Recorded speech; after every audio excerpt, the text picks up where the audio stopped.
அடுத்த மாதம் இந்தியாவில் நடைபெறும் ஒரு சமய விழாவில் கலந்து கொள்வதற்காக தனது கடப்பிதழை தற்காலிகமாக பெறும் முயற்சியில் பினாங்கு மாநில முன்னாள் துணை முதல்வர் பேராசிரியர் டாக்டர் பி ராமசாமி வெற்றி பெற்றுள்ளார்.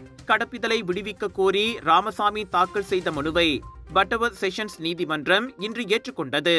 ஆகஸ்ட் 2 முதல் 8 வரை ராமசாமி தமிழகத்திற்கு பயணிக்க நீதிமன்றம் அனுமதி வழங்கியதாக அவரது வழக்கறிஞர் ஷம்சர் சிங் தீன் தெரிவித்தார். ராமசாமி தனது குடும்பத்தினருடன் தமிழ்நாட்டில் வெள்ளக்கோவிலில் உள்ள கோவிலில் நடைபெறும் விழாவில் கலந்து கொள்வார். நாடு திரும்பியதும் ஆகஸ்ட் 11ஆம் தேதி காலை 8 மணிக்குள் கடப்பிதழை நீதிமன்றத்திடம் ஒப்படைக்க வேண்டும் என்றும் அவர் பணிக்கப்பட்டுள்ளார். இவ்வேளையில் மலேசிய ஊழல் தடுப்பு ஆணையமான MECC ராமசாமி வெளிநாடு செல்ல விதித்த தடையை அகற்ற கோரியும் நீதிமன்றத்திடம் விண்ணப்பம் முன்வைக்கப்பட்டது. ஆனால் அப்பயண தடை MECCயின் உத்தரவின் பேரில் குடிநுழைவு துறையால் விதிக்கப்பட்டதாகும்.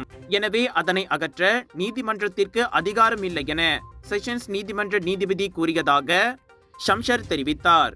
உரிமை கட்சியின் தலைவருமான ராமசாமி பினாங்கு இந்து அறப்பணி வாரியத்தின் 8,50,000 ரிங்கெட்டை நம்பிக்கை மோசடி செய்ததாக 17 குற்றச்சாட்டுகளை எதிர்நோக்கியுள்ளார். அவை அனைத்தையும் மறுத்து விசாரணை கோரியுள்ள ராமசாமி 78,000 ரிங்கெட் ஜாமீனில் வெளிவந்துள்ளார். அவ்வழக்கு வரும் செப்டம்பர் 10ஆம் தேதி மறுசெவிமடுப்புக்கு வருகிறது.